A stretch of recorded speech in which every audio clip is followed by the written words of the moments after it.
Hello everyone, my name is क्लफशा and आप सभी देख रहे हैं हमारा official channel the learners community TU as well. I hope आप सभी ठीक होंगे एंड अपनी अपनी स्टडी बहुत अच्छे से कर रहे होंगे।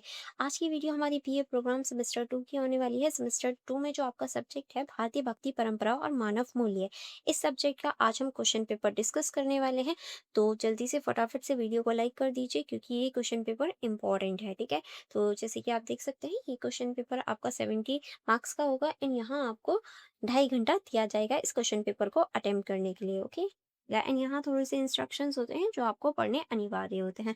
ये क्वेश्चन पेपर पार्ट में डिवाइड है, यानी पार्ट ए जो है, यहाँ आपको जो क्वेश्चन नंबर 1 है वो मैंडेटरी है, वो कंपलसरी है, वो आपको करना ही है। ठीक है, तो चलिए देख लेते हैं कौन सा क्वेश्चन आपको मैंडेटरी है एंड यहाँ थोड़े से इंस्ट्रक्शंस और हो जाते हैं। ठीक है, तो यहाँ से आपका जो क्वेश्चन नंबर 1 है वो स्टार्ट होता है। क्वेश्चन नंबर 1 है आपका, किन्हीं दो विषयों पर संक्षिप्त टिप्पणी आपको करनी है। तो पहले है आपका तुलसी की लोक मंगल भावना, यहाँ आपको टिप्पणी करनी है। उसके बाद में है तिरुवल्लवर के काव्य में मानव मूल्य के ऊपर आपको डिस्कस करना है। फिर है आपके सूरदास की सखा भक्ति के ऊपर यहाँ आपको डिस्कस करना है। ठीक है, उसके बाद में क्वेश्चन नंबर 2 स्टार्ट होता है। क्वेश्चन नंबर 2 है आपका भारतीय भक्ति परंपरा के सामाजिक महत्व प्रतिबंधित कीजिए, यानी जो भारतीय भक्ति परंपरा है उसके जो सामाजिक महत्व है वो आपको बताना है। क्वेश्चन नंबर 3 है आपका गुरु नानक देव के पदों में निहित आदर्श जीवन मूल्य का विश्लेषण कीजिए, यानी गुरु नानक देव के जो पद हैं उनमें जो निहित आदर्श जीवन है वो आपको बताना है।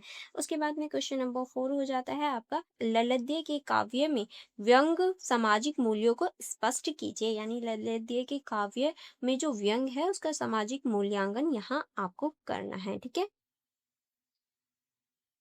एंड फिर उसके बाद में जो आपका पार्ट बी है वो स्टार्ट हो जाता है, जहां आपको एनी जो 4 क्वेश्चंस है यानी 4 प्रश्नों के यहाँ आपको उत्तर देने हैं। तो चलिए देख लेते हैं। पहला जो आपका प्रश्न है वो है आपका भक्ति के महत्व को बताते हुए इसके अखिल भारतीय स्वरूप पर प्रकाश आपको डालना है, यानी आपको भक्ति का महत्व बताना है, फिर जो अखिल भारतीय स्वरूप है उस पर भी प्रकाश डालना है। सेकंड क्वेश्चन है आपका अक्का महादेवी के काव्य में व्यंग तत्कालीन सामाजिक चेतना पर विस्तार से चर्चा कीजिए, यानी जो अक्का महादेवी हैं उन्होंने जो काव्य लिखे हैं उनके जो व्यंग तत्कालीन सामाजिक चेतना है वो किस तरह से दिखाते हैं, किस तरह से चीजें हैं वो आपको बतानी है। ठीक है, उसके बाद में जो आपका क्वेश्चन नंबर 3 है वो है आपका सूर के काव्य के आधार पर सगुण भक्ति की विवेचना आपको यहाँ करनी है, यानी सूर का जो काव्य है उसके आधार पर जो सगुण भक्ति है उसकी विवेचना करनी है। उसके बाद में क्वेश्चन नंबर 4 है आपका कश्मीर की काव्यत्री ललित्य के काव्य में अभिव्यक्ति स्त्री चेतना पर विचार कीजिए, यहाँ आपको उनके ऊपर विचार करना है। ठीक है, नेक्स्ट क्वेश्चन की तरफ मूव करेंगे।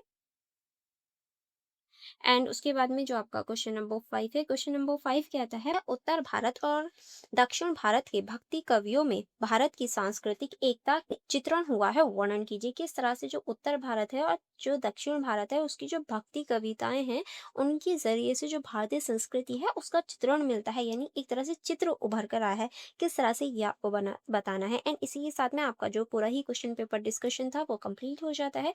आई होप आपको सारी चीज़ें क्लियर रही होंगी। अगर स्टिल कोई डाउट या कन्फ्यूजन रहता है तो पूछना मत भूलिएगा। अदरवाइज अब हम मिलेंगे नेक्स्ट वीडियो में, तो वीडियो को लाइक करना एंड अपने फ्रेंड्स के साथ भी ज़रूर शेयर करना। Thank you so much everyone.